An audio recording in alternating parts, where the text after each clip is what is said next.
그래서 이제 2장을 마무리를 하려고 합니다. 자, 그래도 1장, 2장이 워낙에 중요한 말씀들이기 때문에 아주 간단하게 지금까지의 내용을 정리를 해보면 이겁니다. 하나님께서 이스라엘 백성들과 언약을 맺었어요. 그런데 하나님은 그 언약을 신실하게 이루어 가셨습니다. 신실하게 그 약속을 지키셨어요. 그래서 이스라엘 백성들을 광야에서 축복의 땅, 젖과 꿀이 흐르는 가나안 땅으로 인도하셨습니다. 그리고 그 땅을 정복하게 하셨어요. 자, 그러나 이스라엘 백성들은 하나님과의 언약을 저버리게 됩니다. 아주 보란 듯이 하나님의 언약을 버리고 가나안 사람들과 언약을 맺게 됩니다. 그래서 가나안 사람들을 그들 중에 거하게 했어요. 자, 그래서 어떻게 되었습니까? 처음에는 이스라엘 가운데 가나안 족속들이 거하게 되다가 나중에는 가나안 족속들 가운데 이스라엘 백성들이 거하게 됩니다. 자, 이게 별거 아닌 것 같지만 굉장히 두려운 일이에요. 어, 동남아 지역의 나라들을 보면은요, 필리핀도 그렇고 또 베트남도 그렇고 그런 이제 몇몇 나라들을 보면은 어, 외국인들이 그들의 땅을 이렇게 구입하거나 소유할 수 없도록 그렇게 해 놨습니다. 예, 그래서 그 땅이나 뭐 건물이나 집이나 우리가 개인이 소유할 수가 없어요. 그런데 어, 법인으로는 소유를 할 수 있게 해줍니다.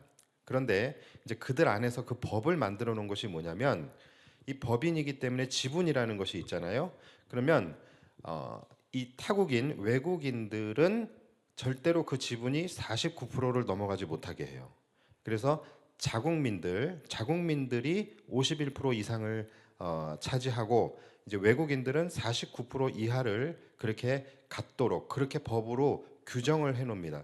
그래서 이제 그 나라의 어떤 부동산을 구입을 하게 되거나 이제 그렇게 될 때에는 그 지역의 현지인들을 섭외를 해야 돼요. 그래서 그 사람에게 서류상으로 51% 이상의 지분을 그에게 주고 나는 49% 정도만 이렇게 해가지고서 서류를 만들어요.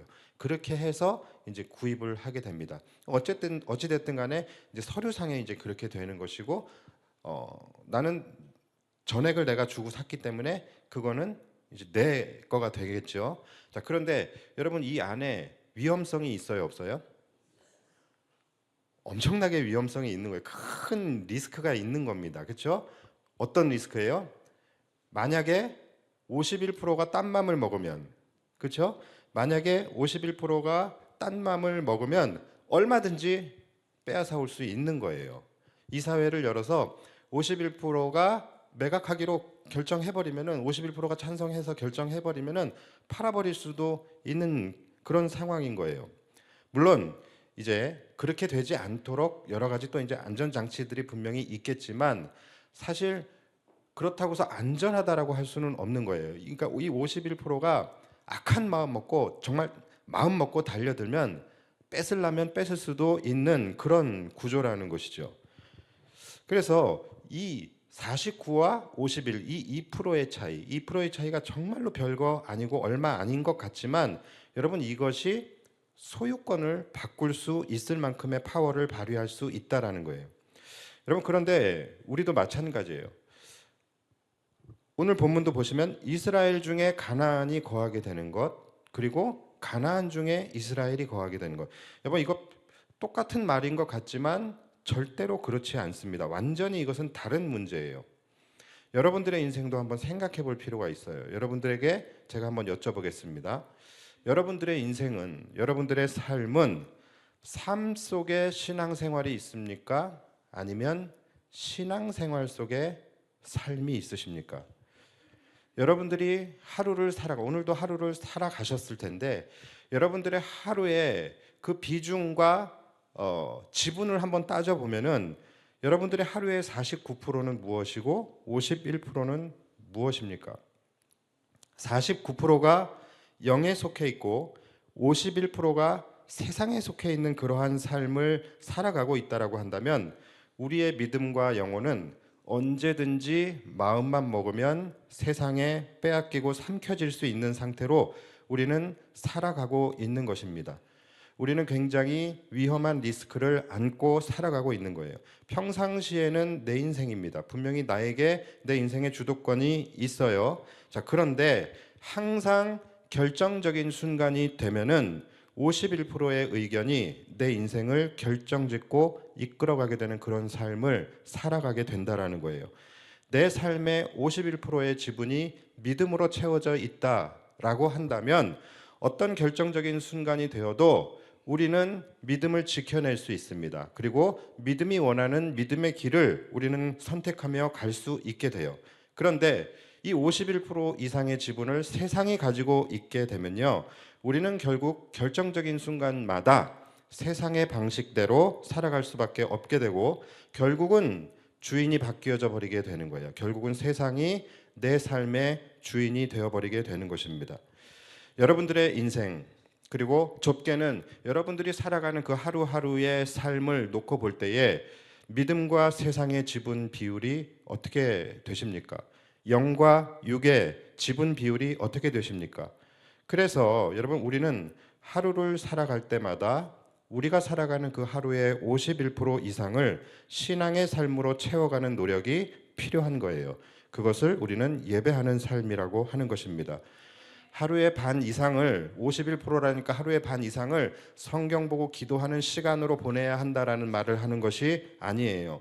내가 이 세상 속에서 살아가지만 그 속에서 그리스도인으로 살아가는 비율이 높아야 된다라는 것입니다.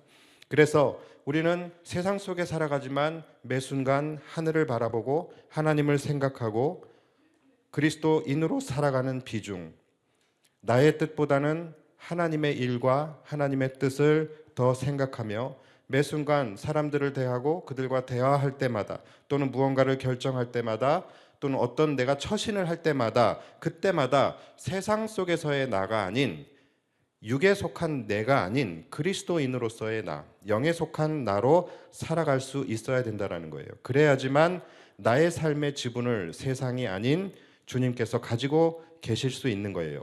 그럴 때만이 어떤 결정적인 순간마다 주님께서 내 삶을 결정하시고 이끌어 가시는, 다시 말해서 성령이 이끌어가는 삶이 될 수 있는 것입니다. 그것이 우리가 말하는 예배자의 삶인 거예요.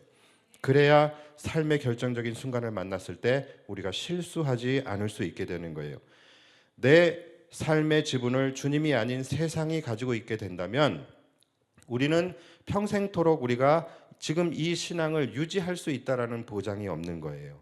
언제 어떤 순간에라도 우리는 얼마든지 우리의 영혼과 믿음을 빼앗길 수 있는 그런 위험한 상황 속에서 우리는 살아가고 있는 것이라고 생각하면 됩니다. 그리고 실제적으로 그러한 일들은 우리 주변에서 너무나도 많이 일어나고 있습니다. 자, 오늘 가나안 3세대들, 이 가나안 3세대들이 바로 그렇게 된 자들이에요. 자, 오늘 본문의 7절을 보면은 백성이 여호수아가 사는 날 동안과 여호수아 뒤에 생존한 장로들, 곧 여호와께서 이스라엘을 위하여 행하신 모든 큰 일을 본 자들이 사는 날 동안에 여호와를 섬겼더라. 자, 이런 말씀이 지금 나와요. 자, 백성이 여호수아가 살아있는 동안, 그리고 그 뒤를 잇는 장로들이 살아있는 동안, 즉 그 뒤를 잇는 장로들이란 여호수아가 백성들을 다스리고 있을 때 여호수아를 도와서 함께 이스라엘을 같이 통치했던 지도자들을 말하고 있는 거예요. 그러니까 자, 그들이 살아있는 동안에는 이스라엘 백성들이 하나님을 잘 섬기는 삶을 살았다라는 거예요. 다른 말로 하면 여호수아와 같은 강력한 영적 지도자가 있었을 때, 그리고 여호수아와 장로들이라는 강력한 영적 리더십들이 세워져 있는 동안은 이들이 하나님을 잘 섬기는 삶을 살았다라는 거예요. 왜 그래요? 왜 그래요? 당연하지요. 이 영적 지도자들이 계속해서 하나님의 행하심을 그들에게 말해주고 하나님의 일하심을 선포해주고 계속해서 이들에게 신앙을 가르치고 때로는 다그치고 하나님의 말씀과 율법을 계속해서 억지로라도 묵상하고 외우고 지키도록 했다라는 거예요. 그래서 이들의 삶 가운데 51% 이상이 하나님 중심의 믿음으로 세워져 있었다라는 것이죠. 그렇기 때문에 가나안에 들어가서도 가나안이라는 세상의 문화가 그들 가운데 들어오게 되고, 그리고 바알과 아세라와 같은 세상의 신들이 그들을 손짓하고 그들을 유혹한다 할지라도 이들은 결정적인 순간에 뭐를 선택하는 거예요? 여호와를 선택하게 되는 거예요. 왜냐하면 51% 이상이 하나님 중심의 믿음으로 채워져 있었기 때문에. 그래서 이들은 결정적인 순간에 하나님을 선택하게 돼요. 우상을 버리게 됩니다. 그래서 이들이 살아있는 동안에는 이들이 하나님을 잘 섬기며 살았다라는 거예요. 여러분, 우리도 마찬가지입니다. 우리들에게도 지금 이 시대에서 신앙생활을 하고 있는 저와 여러분들에게도 이 여호수아와 같은 장로들과 또 여호수아와 같은 강력한 영적 리더십이 우리를 이끌어야만 합니다. 여러분, 지금 이 시대에 우리를 영적으로 가르치고 때로는 우리를 다그치고 때로는 우리의 영적 상태를 살피면서 우리를 이끌어가는 영적 견인체가 무엇입니까? 바로 그리스도의 교회입니다. 예수 그리스도께서 지금 우리의 영적 리더가 되셔서 우리를 이끌어 가시는 거예요. 우리는 교회를 통하여 나의 영적 성장을 도모하고 영적 상태를 점검받을 수 있어요. 그래서 내 인생의, 내 삶의 지분이 세상에 빼앗기지 않고 그리스도께서 붙들고 가시는, 그리스도께서 주관하여 가시는 그러한 인생이 될 수 있도록, 그리고 그것을 유지할 수 있도록 도와주는 것이 바로 그리스도의 몸된 교회라는 거예요. 그래서 우리는 교회 안에 속해 있을 때에 우리는 육에 속한 사람이 아니라 영에 속한 사람이 될 수 있다라는 거예요. 제가 51%라고 얘기를 하는 것은 여러분들의 이해를 돕기 위해서 상징적으로 이야기를 하는 것이지, 우리는 육에 속한 사람이 아니라 영에 속한 사람이 되어져야 된다. 육의 다스림을 받는 것이 아니라 영의 다스림을 받는 자들이 되어야 한다라는 것을 말씀드리는 것이지, 딱 반 나눠서 반에서 조금만 넘어가가지고 그것만 맞춰놓고서 그거 계속 유지하면서 살으라는 말이 아니라는 거는 알고 계시죠? 자, 그러니까 51%의 의미는 우리의 인생을 세상이 아닌 또는 육의 것이 아닌 성령께서 주도권을 가지고 이끄시는 인생이 되어야 된다라는 것을 말씀을 드리는 것입니다. 이스라엘에게 이 여호수아와 같은 영적 리더십이 있는 동안에는 이들이 결정적인 순간마다 여호와 하나님을 선택했어요. 그리고 하나님을 섬기는 삶을 살았어요. 그런데 여호수아와 장로들이 죽어요. 이들이 죽고 그 후에 일어난 세대는 여호와를 알지 못하고 우상을 섬기는 세대가 되어버리게 된 것입니다. 자, 그것이 오늘 본문의 10절이에요. 그 세대의 사람도 다 그 조상들에게 돌아갔다라는 건 뭐예요? 돌아가셨단 말이겠죠. 자, 그들의 신앙을 이끌어주던 강력한 영적 리더십들이 죽었다라는 거, 이들의 부재를 이야기하고 있는 것입니다. 그리고 그 후에 일어난 다른 세대는 여호와를 알지 못하며 여호와께서 이스라엘을 위하여 행하신 일도 알지 못하였더라. 자, 뭡니까? 이들이 여호와를 알지 못했대요. 자, 그러면 정말로 알지 못했다라는 말이 무슨 의미일까요? 이들이 정말 하나님이라는 존재를 몰랐다라는 말일까요? 하나님이라는 이름조차도 들어보지 못했다는 말일까요? 여러분, 그것은 분명히 아닙니다. 이들은 여호와 하나님을 알고 있었고 믿고 심지어 제사까지 드렸어요. 자, 그런데 문제는 뭐냐면 이들의 인생 속에 이 하나님이라는 존재가 차지하고 있는 비중이 49%가 되지 않았다라는 말이에요. 그러니까 이들의 인생 속에 51%는 또는 그 이상은 바로 가나안의 문화와 세상, 그리고 그들의 우상, 이러한 것들이 그들의 인생의 주도권을 차지하고 있었음을 의미하는 것입니다. 그래서 그들은 항상 결정적인 순간에 바로 이 51%의 결정을 따르게 되는 거예요. 이 51%의 힘에 의해서 하나님이 아닌 바알과 아스타롯을 선택하고 우상을 섬기며 살아가는 그러한 이 세대가 되었다라는 것입니다. 여러분, 우리 가운데서도요, 하나님을 모르는 사람들이 어디 있습니까? 세상 사람들도 다 하나님 알아요. 그리고 심지어 하나님이 행하신 일, 예수님이 베푸신 기적, 이러한 것들도 세상 사람들 다 알아요. 우리 성도들 가운데서도요, 보면은 정말로 나눔을 하다 보면은 꽤나 신앙적인 이야기도 잘하고 또 꽤나 성경적인 지식도 있고 꽤나 옳은 말도 옳은 생각도 잘하고 예배 드리는 모습을 보면 꽤나 신실한 모습으로 예배를 드리는 분들도 많이 있습니다. 그런데 그의 인생 속에서 신앙의 지분은 딱 49까지인 거예요. 본인이 리밋을 그렇게 걸어 놓습니다. 정해놔요. 내가 하나님을 잘 믿고 잘 섬기고 열심히 봉사도 하고 하겠다. 그러나 나는 딱 여기까지. 내 인생이 침해받지 않는 딱 여기 49%까지만 내가 허용을 하게 되는 것이죠. 그래서 더 이상 신앙이라는 것이, 더 이상 믿음이라는 것이, 더 이상 하나님이 내 인생을 침범하는 것을 원하지 않아요. 그래서 매번 이런 분들이 살아갈 때 삶의 결정적인 순간에는요, 세상을 선택하게 됩니다. 평상시에는 너무나 신앙이 좋아요. 너무나 은혜로워요. 그런 분인데 항상 영적인 것과 육적인 것을 결정해야 하는 그 순간에는 항상 육적인 것을 선택해요. 예배와 여행을 결정해야 하는 그런 순간이 오면은 항상 여행을 선택을 하고, 믿음과 돈을 선택해야 하는 그런 상황이 되면은 항상 결정적인 순간에 돈을 선택을 하게 되고, 이런 식으로 날마다 즐거움 앞에서 무너지고, 물질 앞에서 무너지고, 또는 자녀들 앞에서 무너지고, 이렇게 계속 믿음이 패배하게 되는 것이죠. 그리고 이것은 매번 똑같은 결과값입니다. 달라지지 않아요. 그러면 안 되는데 라는 것을 알면서도, 그러면 안 되는데 하면서도 그 상황이 되면 매번 똑같은 결정을 내리게 됩니다. 여러분, 이게 왜 그런 거예요? 내 안에서 이사회가 열릴 때마다 항상 51%가 결정권을 가지고 있기 때문에 그런 거예요. 항상 51%가 원하는 결정을 나는 내리면서 살아가고 있기 때문에 그런 거예요.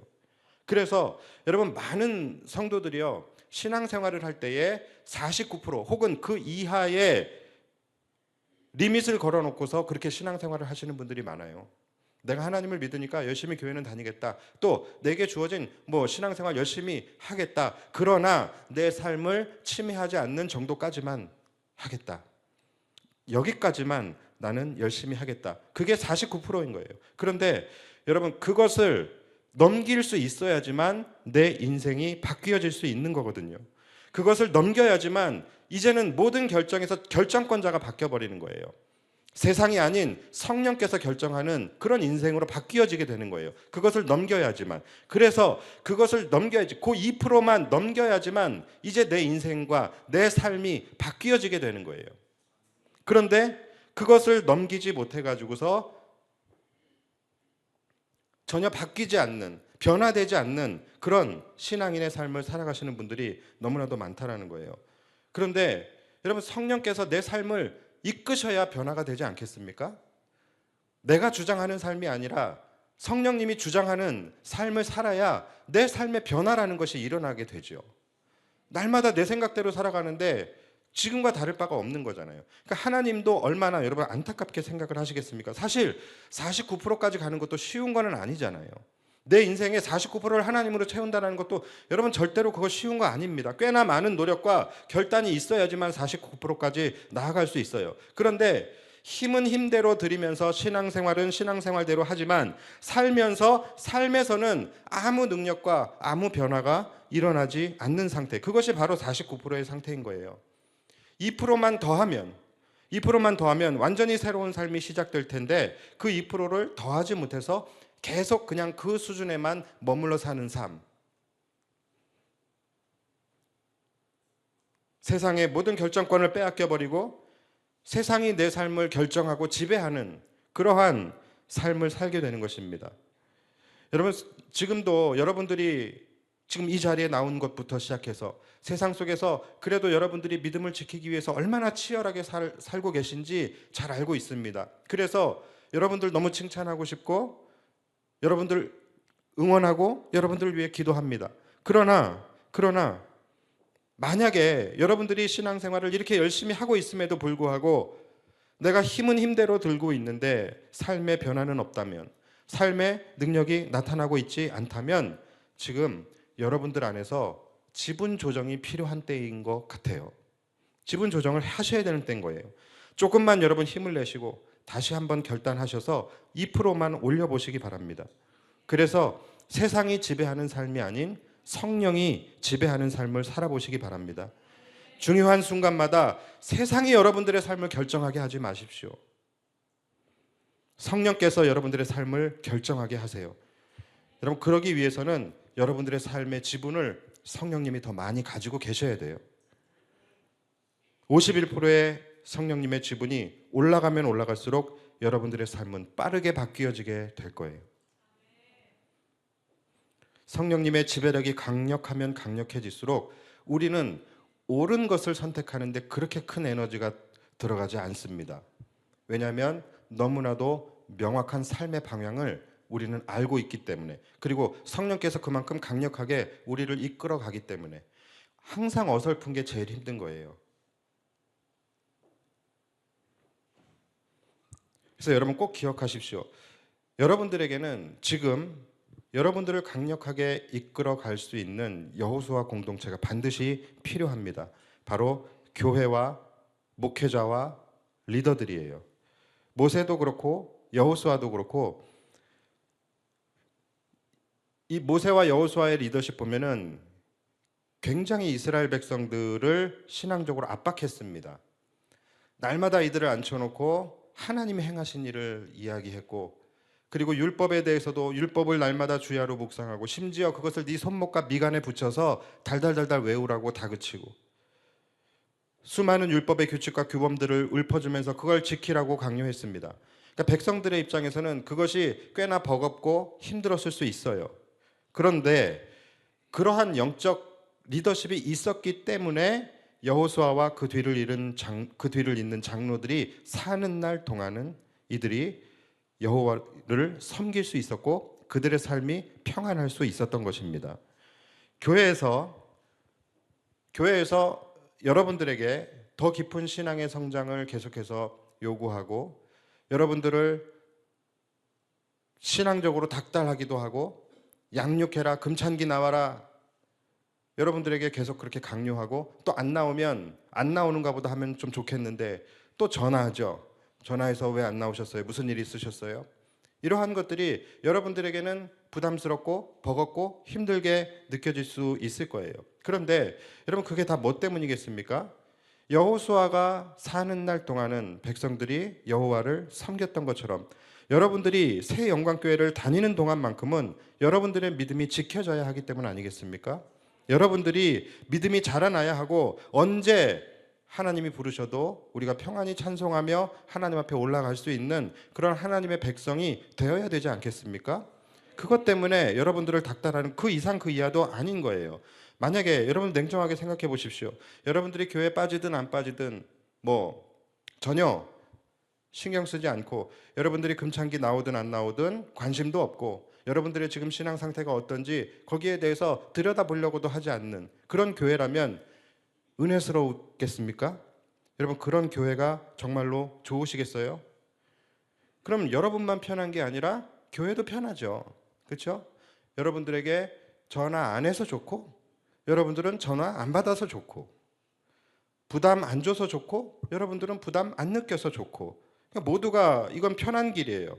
그런데 그러함에도 불구하고 굳이 교회가 성도들의 칭찬은커녕 볼멘 소리만 듣고 왜 이렇게 귀찮게 치대냐는 눈칫밥을 먹으면서까지 여러분들을 계속 다그치면서 여러분들의 신앙을 점검하면서 그렇게 이끌고 가고 있다면 그만의 이유가 있기 때문이 아닐까. 여러분들의 믿음이 지켜져야 하니까.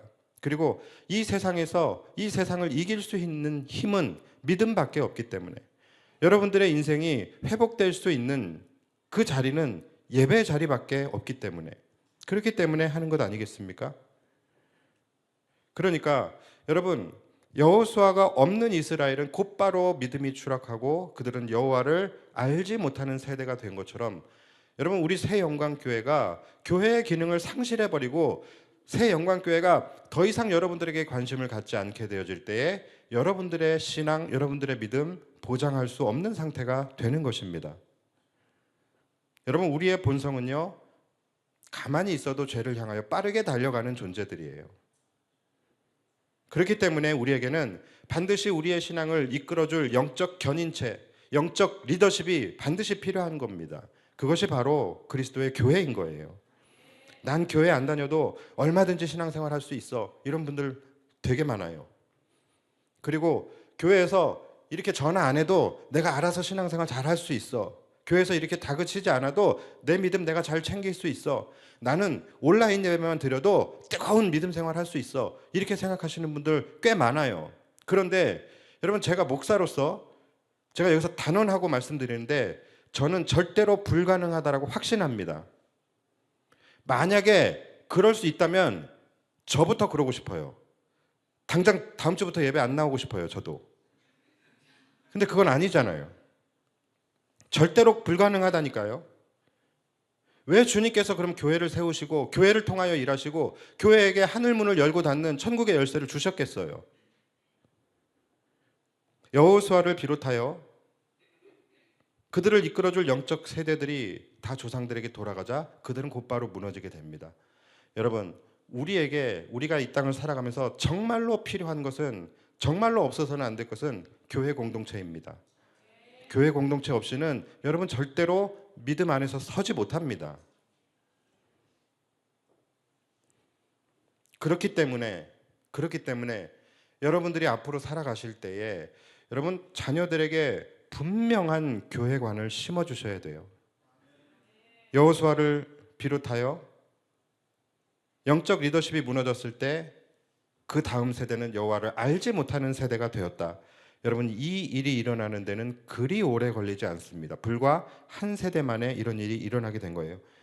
만약 그런 일이 있어서는 안 되겠지만 만약 하나님께서 지금 여러분들을 데려가신다면 여러분들의 자녀들이 다른 세대가 되지 않을 거라는 확신이 여러분 안에 있으십니까? 있으세요? 이 일이 언젠가는 반드시 일어나게 될 일이잖아요. 각각 시기가 다를 뿐인. 우리가 언제까지 자녀들을 곁에 있을 수 없습니다. 그리고 언제까지 우리가 자녀들의 믿음을 살필 수 없어요. 언젠가는 우리는 그들과 헤어져야 하는 시간이 오게 됩니다. 그럴 때 언젠가부터 그들은 그들의 신앙으로, 독립적인 신앙으로 살아가야 된다는 것이죠. 그럴 때에 그들이 믿음을 잃지 않고 하나님의 백성으로 살아갈 수 있어야 되지 않겠습니까? 여러분들이 자녀 곁을 떠나게 될 때 우리 자녀들의 믿음을 여러분들을 이어서 여러분들의 자녀들의 믿음을 지켜줄 수 있는 유일한 공동체가 바로 교회 공동체예요. 그들의 인생 속에 그래서 이 교회라는 것이 차지하는 비중이 반드시 51%가 넘어야 됩니다.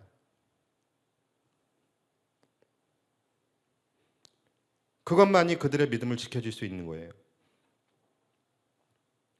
실제적으로 부모들이 돌아가시고 난 이후부터 교회 안 나오는 자녀들 굉장히 많이 봤습니다. 굉장히 두렵고 슬픈 일이에요.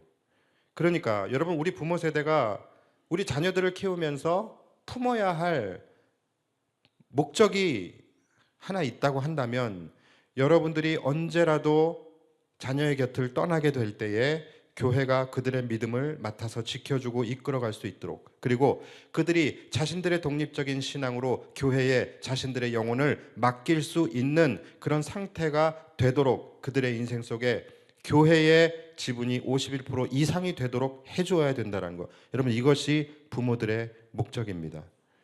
그러기 위해서 부모가 살았을 때 할 수 있는 것을 다 하셔야 됩니다.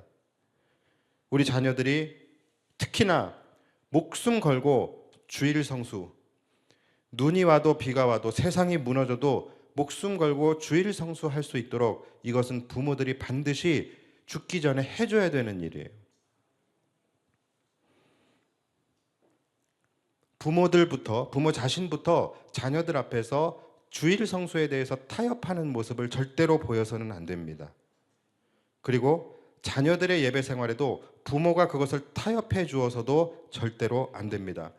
시험 기간마다 부모들의 마음이 약해진다는 것 잘 알아요. 그러나 애가 평상시에 공부 안 하는 애라는 것을 뻔히 알고 있으면서도 시험 기간에는 교회에 있지 말고 학원에 있어야만 될 것 같아요. 그것이 또 부모의 마음이라는 것까지도 다 이해를 합니다. 그런데 여러분, 그렇게 예배를 타협하는 것이 별거 아닌 것 같지만 여러분, 그것이 이 아이가 자라서 이제 스스로 자신들의 믿음을 지키는 데 있어서 굉장히 부정적이고 굉장히 치명적인 영향을 주게 된다는 거예요. 우리는 그러죠. 그냥 한 번 예배 빠지는 거 그거 뭐 그런다고 해서 뭐 지옥을 가나 아니면 뭐 믿음이 어떻게 되나. 아니요. 여러분, 절대 그렇지 않아요. 그렇게 우리가 예배를 타협하는 그런 영적 틈을 보이게 될 때에 나중에 이들이 스스로 독립적인 신앙으로 믿음을 지키며 살아가야 될 때 여러분 이 틈이 그들의 예배를 타협하게 만듭니다. 반드시 타협하게 만듭니다. 그래서 주일 성수에 있어서만큼은 여러분들이 절대 틈을 주지 말아야 돼요. 이들은 여러분들이 예배를 타협하기 시작하게 되면 이들이 보고 자란 것이 그것이기 때문에 이들도 커서 예배를 타협하기 시작합니다. 그리고 점점 그 타협점이 낮아지게 되는 거예요. 그러다가 이제 어느 순간 모든 것을 타협해야 되는 상황이 생겨요. 피곤해도 타협하게 되고, 몸이 조금 아파도 타협하게 되고, 가기 싫어도 타협하게 되고, 놀고 싶어도 타협하게 되고, 그러다가 교회를 안 나가게 되는 거예요. 그래서 여러분 이 주일 성수에 있어서만큼은 절대로 틈을 주어서는 안 되는 거예요. 교회에서 여러분들에게 주일 성수 엄청나게 강조하죠. 이게 어떤 분들은 반드시 이 교회에서 예배를 드리게 하기 위해서 막 주일 성수를 강조하는 것이라고 생각하는데 여러분 절대 그렇지 않아요. 그렇게 해서 뭐가 더 좋아진다고요? 그런 거 아닙니다. 이 주일 성수라는 것이 한 번 타협할 때에 여러분들 안에서 벌어지게 되어지는 영적 그 틈새가 우리의 믿음을 지키는 데 있어서 정말로 치명적인 영향을 주기 때문에 주일 성수를 강조하는 거예요. 속담에도 그런 말이 있잖아요. 예배를 한 번도 안 빠진 사람은 있어도 예배를 한 번만 빠진 사람은 없다고. 예배 빠지는 게 그렇게 달콤해요. 여러분들의 자녀들만큼은 억지로라도 그리고 치사한 방법을 써서라도 여러분 자녀들은 주일마다 예배 자리에 꼭 나오게 하셔야 됩니다. 그것이 어찌 보면 나중에 알게 될 거예요. 여러분들이 자녀들에게 물려줄 수 있는 가장 큰 유산이 될 겁니다. 주일에 애들 이렇게 예배 끝나고 얼굴 보면 다 보여요. 얘네들이 지금 이 교회에 나와 있는 것 자체가 짜증이 나. 그러니까 그런 게 다 보여요. 지금 얘네들이 뭐 사모함으로 그런 거 없습니다. 예. 그냥 어찌됐든 간에 부모의 등살에 얘네들이 못 이겨서 나와 있다라는 것이 다 보입니다. 그런데 그런 표정으로 그렇게 시퉁시퉁거리면서 있는 그 자체만 봐도 너무나 귀하고 너무나 사랑스러워요. 그리고 그 부모를 너무나 칭찬해주고 싶어요. 이 부모가 이 아이를 여기까지 데려오는데 얼마나 힘들었을까? 정말 날아가는 주먹을 얼마나 참았을까? 오늘 아침에 이 아이 여기까지 데려오기 위해서 하루 에너지를 다 쏟아가지고서 본인 예배 때는 졸아요. 근데 그래도 그게 귀한 거예요. 그래도 그게 귀한 거예요. 우리 자녀들이 기쁨으로 나오는 아이들이 솔직히 뭐 몇 명이나 되겠습니까? 이제 청소년쯤 되면은 아마 없을걸요? 다들 그냥 부모들이 무조건 나가야 된다라고 윽박 지르고 강제로라도 보내게 하니까 속으로 육두문자를 퍼부으면서 나오고 있는 거잖아요.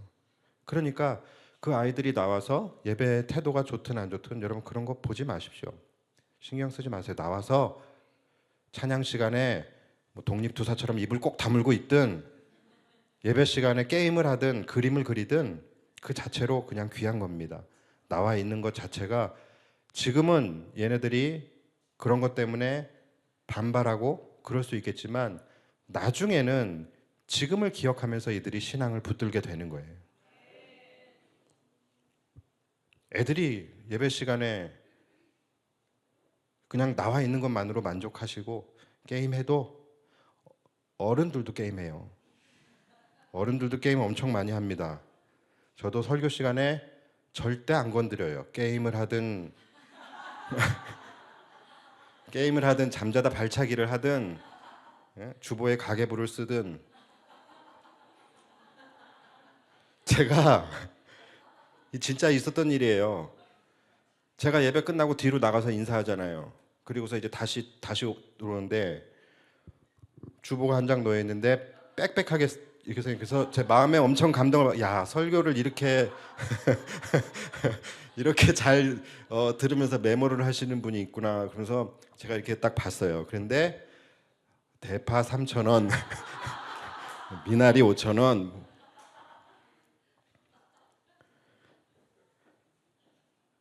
근데 귀해요. 그래도 야 어떻게 설교를 이렇게 삶으로 연결시키나. 근데 그래도 예배 자리를 지키고 있다라는 게 얼마나 귀합니까? 예.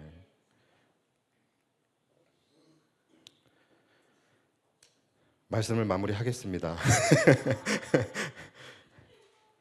이게 정말로 여러분 중요해요. 그리고 여러분들 특히 여러분들 주일 성수, 자녀들 주일 성수 어, 나중에 정말로 여러분들이 우리 교회 좋은 교회였구나. 목사님 참 고맙다. 이런 생각 드실 겁니다. 지금은 모를 수 있어요. 그러나 이것이 얼마나 중요한 건지. 10절 이후에 나오는 말씀이 하나님을 알지 못했던 다른 세대들이 마주하게 될 인생이 이제 얼마나 참혹한 인생이 되는지를 말씀해 주고 있어요. 14절부터 보시면 여호와께서 이스라엘에게 진노하사 노략하는 자의 손에 넘겨주사 그들이 노략을 당하게 하시며 또 주위에 있는 모든 대적의 손에 팔아 넘기심에 그들이 다시는 대적을 당하지 못하였으며 그들이 어디로 가든지 여호와의 손이 그들에게 재앙을 내리시니 곧 여호와께서 말씀하신 것과 같고 여호와께서 그들에게 맹세하신 것과 같아서 그들의 괴로움이 심하였더라. 자, 14절부터 읽으면서 눈물이 날 수밖에 없는 그런 말씀이에요.